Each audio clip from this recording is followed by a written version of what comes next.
Ang battery.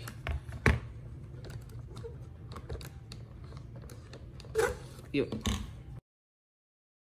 Magandang araw sa lahat and welcome back to GC Catalan Vlogs. At ngayong araw na to guys ay magkakaroon tayo ng tutorial kung paano nga ba magpalipad ng drone. So ngayon sa video na to guys ay tuturuan ko kayo kung ano ang mga dapat gawin before natin paliparin ang ating drone. So by the end of this video mag-expect na tayo na marunong na tayo magpalipad ng drone. Pero hindi natin to papaliparin. So magkakaroon tayo ng separate video sa pagpapalipad ng drone. So dito is preparation lang kung ano mga dapat gawin o iprepara para makapagpalipad tayo ng drone. So para ito sa mga new owners o kakabili man lang ng bago o di kaya second hand na drone. So meron tayo dito DJI na bag for the drone at meron tayo ditong drone na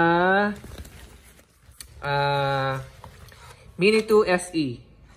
Yun, Mini 2 SE ito.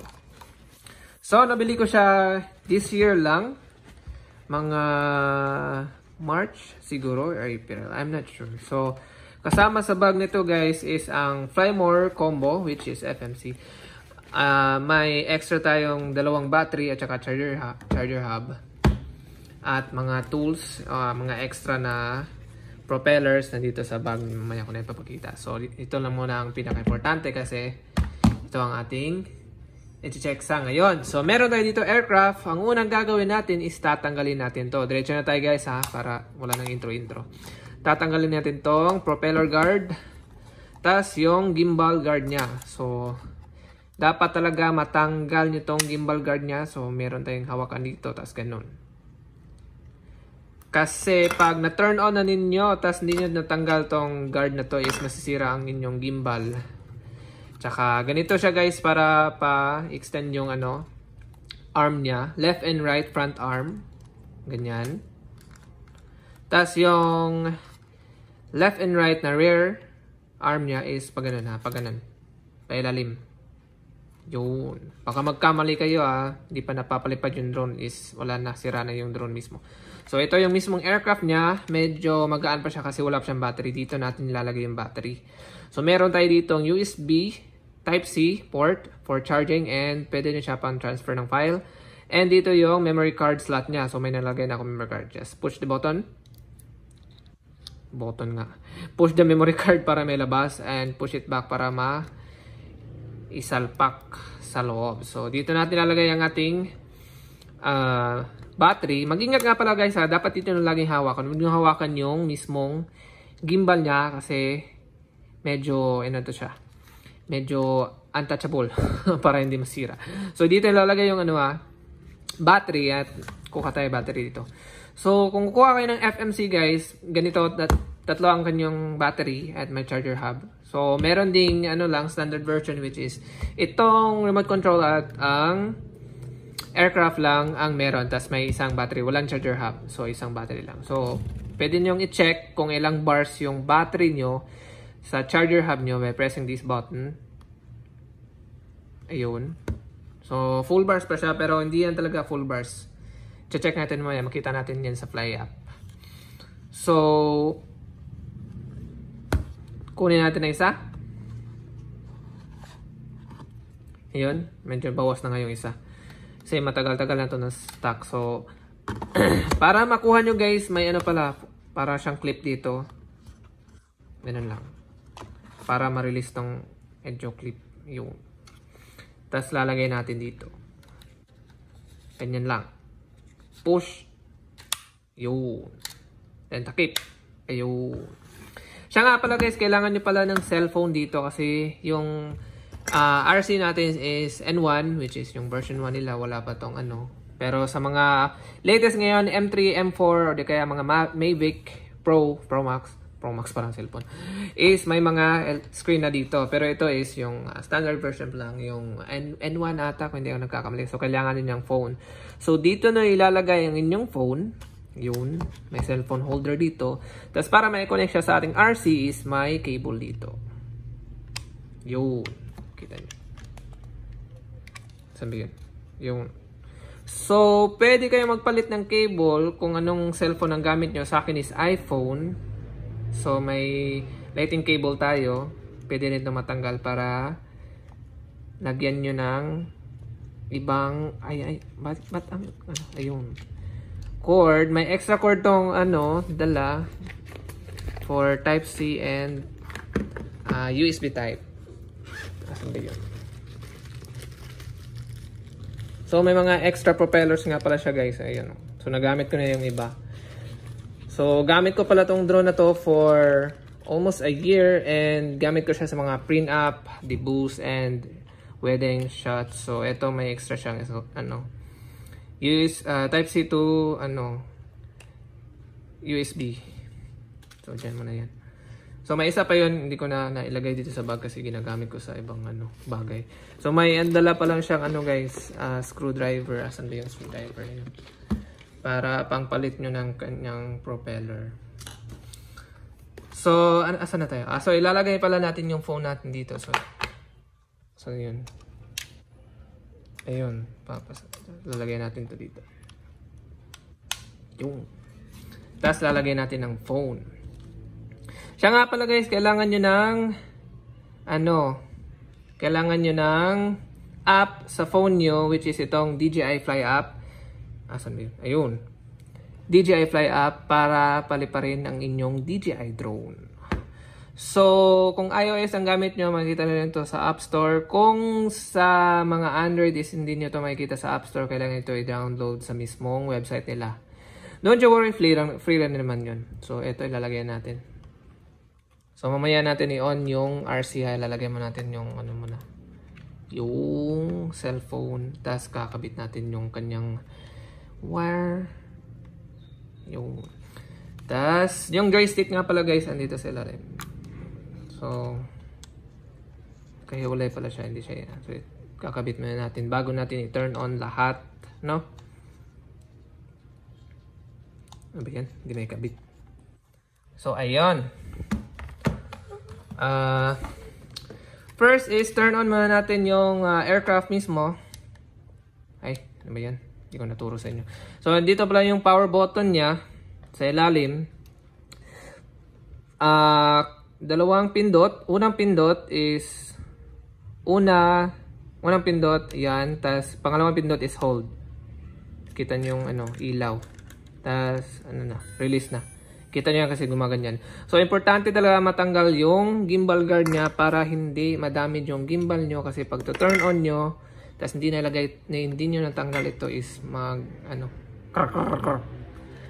madadamage yung inyong gimbal. Ano ba tawag? Turn doon. So, pag na-on na natin ang ating aircraft is, susunod natin doon ang ating remote control. Same lang din. Dalawang pindot, unang pindot, tapos pangalawang pindot is hold. Ayun. Press, then pangalawang pindot is hold na. So, hintayin na natin. Ayun, naka-connect na. Go fly! Click na natin tong go fly. At yun. Huwag natin iharap sa ating sarili kasi makita ang background na madumi. So, medyo madilim. Bakit kaya madilim? Kulay yung brightness natin. Madilim talaga siya. Ayun. Yan. Diyan mo na siya harap kasi makita nasa likuran. So, kung ano nasa interface ng inyong cellphone is makikita nyo dito yung N mode. Ano nga ba ang N mode? Ito yun. Normal. Nasa normal tayo. Normal mode. Tapos kung isi-switch natin to Cine, which is cinematic C mode, then switch natin sa sport mode is mag-S mode na siya. So, normal mode lang tayo kasi beginner pa tayo. So, ang nasa remote is ito. Pause. Kung saan lumilipad ang ating drone. Tapos ayaw natin siyang pagalawin. Steady lang siya doon. Kahit anong natin dito. So, I'm not sure. Kung gagalawin natin ito, magagalawin yung drone. Testingin natin yan sa susunod na video. hindi ko rin ito masyadong ginagamit. Pero ito, gamit na gamit to. Long press nyo lang is mag-auto-return ang inyong mismong drone. So, yun. Dito is magsiswitch to front cam. Hindi. Mag-switch siya sa photo to video. Yon. So ngayon nasa video mode tayo. And yan is sa photo mode. Makikita nyo sa photo mode is format JPEG. Photo yan. Tapos dito is naka video mode siya. So either which. Ito hindi ko to masyadong pinagamit. Hindi ko rin alam kung anong gagamitan niya. So nasa likuran guys is yung gimbal na pababa at pailalim. So medyo mahirapan ako. So pag gaganyan nyo, tataas yung gimbal.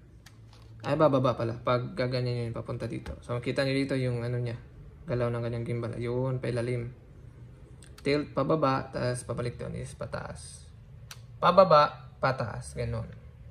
Tapos dito sa kabila naman is yung pang picture nyo. So pag press ko to, magsa-start na siya ng video. Ay, picture pala. So, sorry, na-switch ko pala sa photo. Tapos switch natin sa video, magsa-start na siya ng record. Yun. Kita niyo ito, nag-start na siya ng record. Stop natin. Tapos dito guys, nakalagay, take off with caution. Dito yung mga warning niya kung anong dapat nyong makita o mga dapat yung consider bago kayo magpalipad. So dito talaga guys. So ang ating drone mismo ay gumagamit ng GPS signal. So sa mga satellites. So wala siya dito. Wala siya dito sa loob kasi nasa loob tayo ng building. So hovering unstable, fly with caution. So mahirapan siyang i-stable ang inyong drone pag inyong ipapalipad dito sa loob ng building. So auto return altitude, yung taas ng pag-auto return niya is dito niya masaset. Ayun. Sa akin is sineset ko lang ng mga 100. Okay lang yung 45. Kasi yung taas lang yun ng ano, ng puno ng niyog. 45 ata or mas mababa pa dun. Max altitude, ang kanyang maximum is nasa 500 meters. And maximum distance is no limit. So yan mo lang ating settings sa ngayon. So, hindi natin siya pwede paliparin dito kasi mag-unstable ang kanyang lipad sa loob ng building o di kaya bahay nyo o di kaya saan kayo na paluban yung iba. So, dito guys is makikita nyo may arrow up. Click nyo yan is mag-take off na siya pero hindi natin yan take off kasi baka ano ba to? Nag-sign siya guys. Sending too long para automatically cool down. Okay, masyado nang matagal ang natin papaandar sa drone, medyo mainit na siya. Mamaya ko na explain ang iba na to pagkatapos siya mag-cool off. So papatayin ko muna ha. So ayan, nag-cool down na siya. I-on na natin ulit para mapagpatuloy natin kung ano ating naudlot na topic kanina. So hindi ko na i-close yung application natin, mag-automatic na yan pag nakakonect na tayo sa ating aircraft. Ayun. Okay, naibalik na tayo. So, saan na ba tayo? Okay, take off. Okay, so dito guys, makikita nyo yung map kung saan papunta nyo yung drone at saan yung nag-set yung home point. So, pag on nyo guys, masaset agad yung home point kung saan kayo nag-take off. So, pag nag-auto return kayo dun yun, wait. So, dito, i-click nyo dito guys, may nakita nyo yung ibang version ng mapa which is north, south, west, and east na parang compass. So, babalik natin dun sa mapa. Ayun. So, dito makikita nyo yung kanyang kilometer per hour ng kanyang height, kilometer per hour ng kanyang distance. So, ito, storage ng inyong memory card, settings, resolution, FPS. Ayun. So, meron tayo ditong zoom.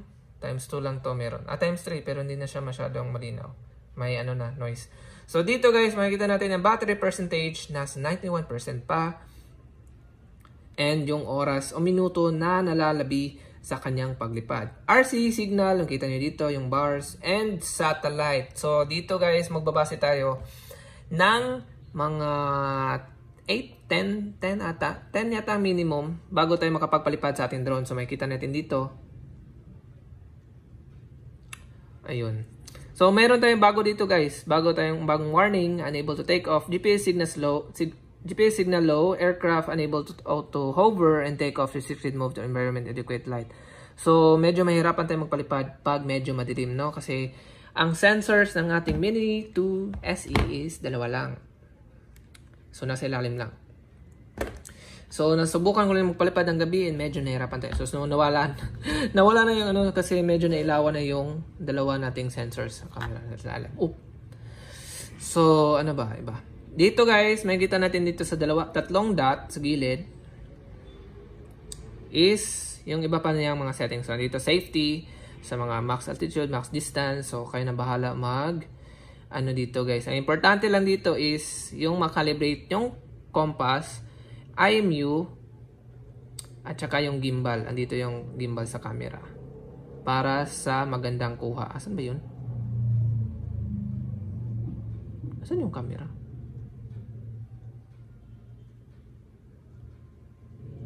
Andito pala yung gimbal calibration sa control. So, kaya na bahala ano dito guys, no? Explore. Pero ang importante lang dito is dito natin makikita kung saan tayo pwede magpalipad. So, dito guys, wala pa akong na-unlock na GeoZone. Pero makikita nyo dito sa... Asan ba yun? Mamaya na natin yun. Ito, importante dito guys, battery info. So, makikita nyo dito guys kung ilang cycle na ang ating battery. Sa akin nasa na 25 cycle pa. So, importante ito guys. Importante ito guys sa lahat ng drone, yung battery talaga. Kasi pag bloated na, kotay na isa. May kita, first ninyong tignan is, kung second hand yung bibilhin nyo, is bloated na yung battery.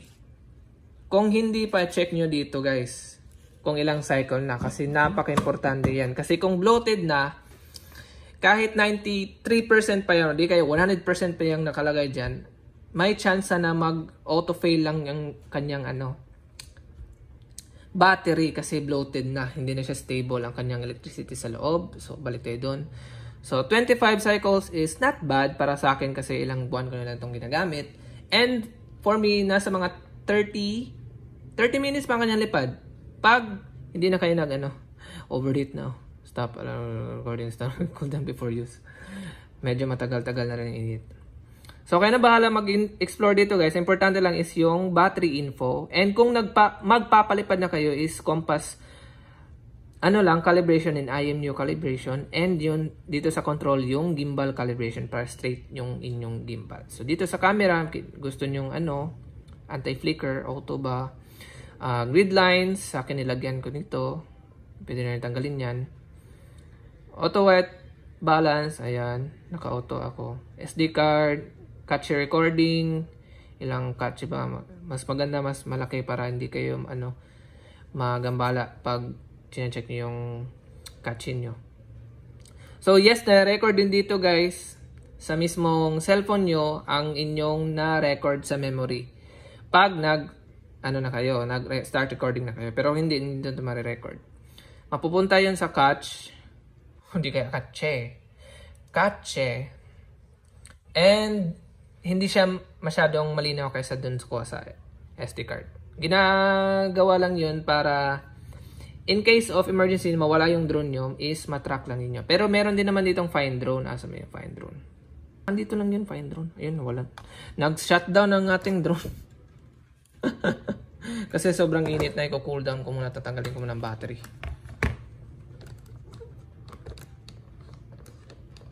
Yun. So, saan na ba tayo? Okay. Hindi na makita yung kasi hindi na siya connected. So, dito sa about is makikita nyo kung firmware updated ba. RC firmware. Hindi siya updated. App version, ayun. And serial number. Kita nyo dito lahat. Transmission, importante to guys kasi usually sa mga ganitong Mini 2, Mini SE, I'm not sure sa Mavic 1 kung ganito bang issue. Pero usually na nagkaka-issue dito guys is masisira yung 5.8 GHz na transmission o di kaya yung 2.4. So sa ngayon ginagamit ko is dual band.